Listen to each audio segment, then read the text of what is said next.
to an aquarium. So that brick building had many functions. And now we're passing a beautiful building above the trees, that low building with the green windows. That is the U.S. Customs House, built in 1907. That is the most beautiful example of Beaux Arts architecture in New York City. That's located at the beginning of Broadway, at a place called Bowling Green.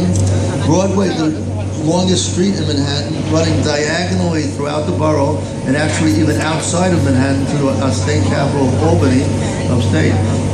So that building is definitely worth seeing when you're down in Lower Manhattan. The U.S. Customs House, both the inside and out. Now it's the home to the Museum of the American Indian.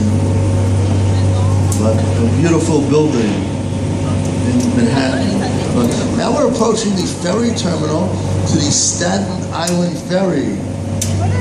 Maybe a positive or negative, however you look at it. Governor, I'll talk about that later. You can take helicopter, nobody knows which helicopter he's actually flying on. For the annual meeting of the United Nations General Little Museum. Now we're coming up to the historic Wall Street, the tallest building in the city.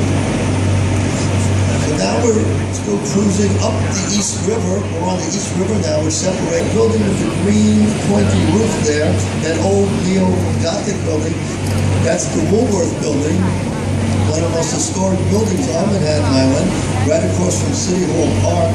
It's a beautiful building. I suggest you visit that when you're in Lower Manhattan.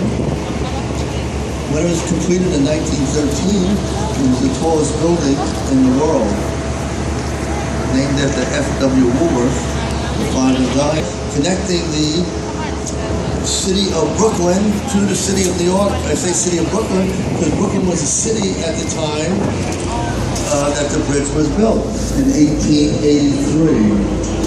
So now you can get a very nice picture if you want, but so you have a choice whether to take an hour later.